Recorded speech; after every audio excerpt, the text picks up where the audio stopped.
RTP. 7:11 de este martes 8 de julio. Nos acompaña el abogado penalista Cleber Sigüenza Suárez. Con él vamos a conversar sobre las demandas de inconstitucionalidad que se han presentado ya ante la Corte y ante las entidades pertinentes, sobre las normativas recientemente aprobadas, solidaridad, y también de la Ley de Integridad Pública, aprobadas desde la Asamblea Nacional. Abogado, bienvenido, qué gusto tenerlo con nosotros. Muchas gracias por la invitación, buenos días en cabina a todos y a quienes nos escuchan y nos ven a través de redes. Gracias por la invitación.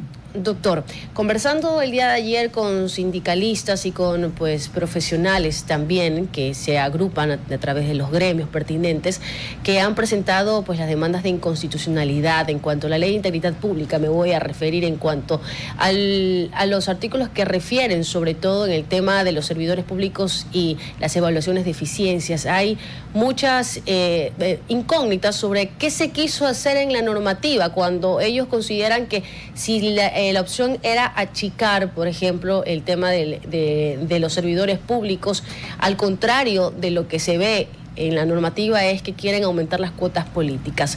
Dentro de los análisis que se hacen, por ejemplo, de cómo se han manejado estos artículos, se habla de la intermediación de la Corte Constitucional. ¿Cuánto tiempo podría tomar? Ya se han aceptado 2 demandas para la base del procesamiento de esta Ley de Integridad Pública. ¿Usted qué considera y qué análisis merece dentro de este tema?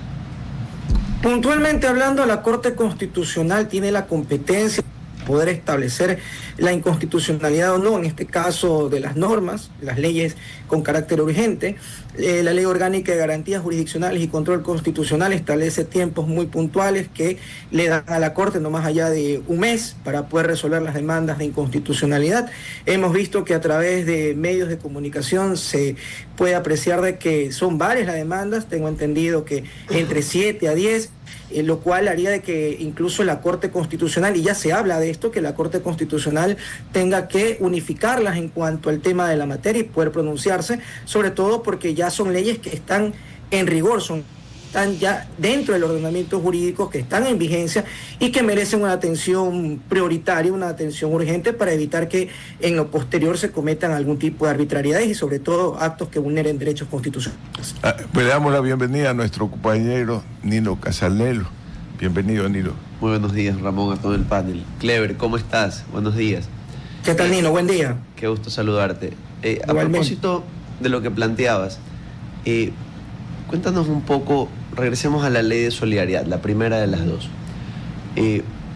Si tú estuvieras en el rol de un juez constitucional, ¿considerarías que la Ley de Solidaridad efectivamente tiene visos de inconstitucionalidad absoluta? ¿Consideras que tiene visos de inconstitucionalidad parcial?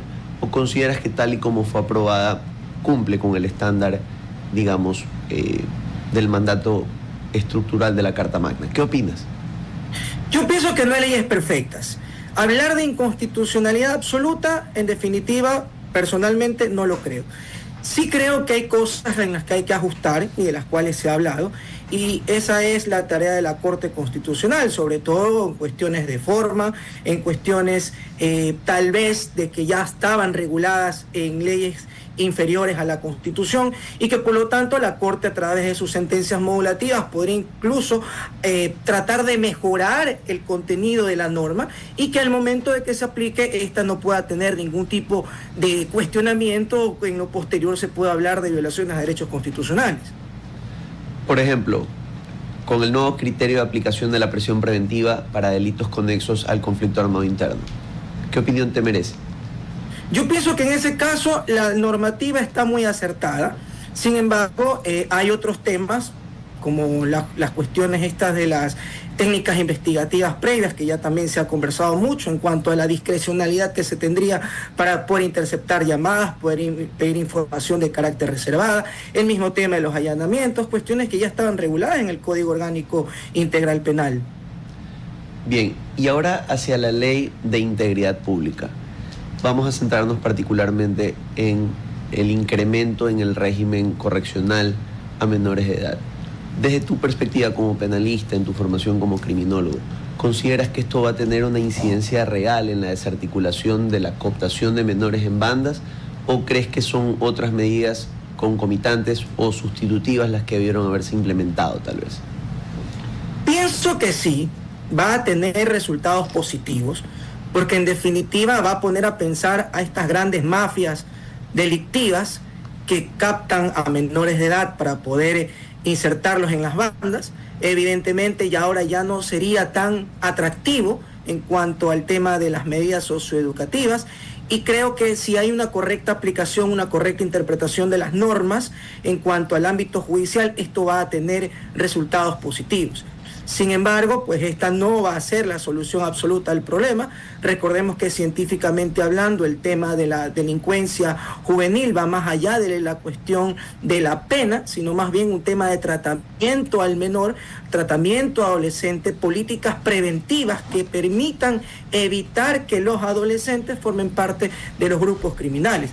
Pero al menos creería desde mi punto de vista personal, en cuanto al tema académico, que también lo he seguido muy de cerca, creo que tendrá resultados positivos siempre y cuando exista unidad en cuanto a la interpretación y la aplicación correcta de las normas. Sí, y doctor, todo el tema que sucedió ahora en Durán, ¿no? de tomarse la ATD y también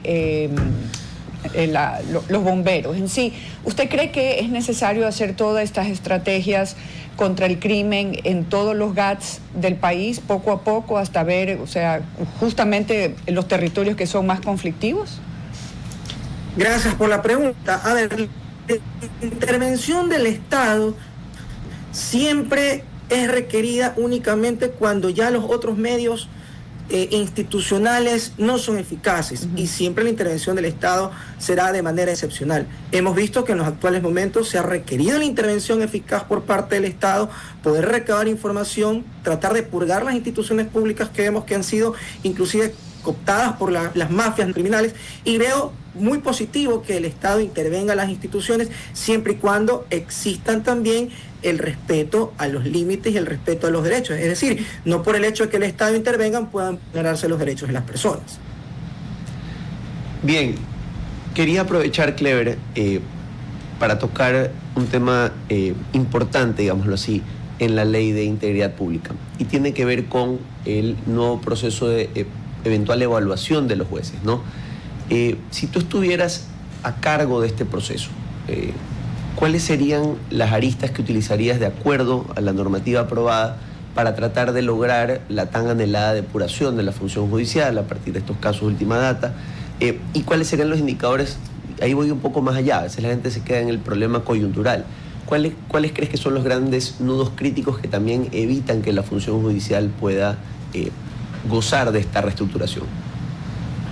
Efectivamente, Nino, y tú y yo sabemos que en la práctica es una cuestión que lo vemos a diario. Yo creería que en primer lugar los criterios de evaluación a los jueces, más allá de la producción de jueces, tenemos que ver la calidad, porque hemos visto de que hay jueces que tienen una producción asombrosa en sentencias, pero en calidad muy poca, y son sentencias que luego van a ser cuestionadas y fácilmente impugnadas, y luego un tribunal de alzada las terminará revocando. Eso por el ámbito de la evaluación en cuanto a los jueces y su producción a nivel judicial. Pero sí creo que también esto tendría que ir acompañado de un apoyo a la función judicial, de tal manera que los despachos judiciales no estén saturados de procesos, que ese es realmente el problema que impide que un despacho judicial esté al día en sus causas, que se respeten los horarios de audiencias, que no existan los famosos certificados para diferir las audiencias y prácticas desleales, dilatorias, que eso lo que hace es que se retrase el despacho judicial y luego vengan problemas como prescripción de delitos, caducidad de prisión preventiva y otras cuestiones que generan impunidad, y que ese es el problema que está afectando en los actuales momentos a la función judicial. Gracias, abogado. Tenga un gran día. Muchas gracias a ustedes. Buen día a todos. RTP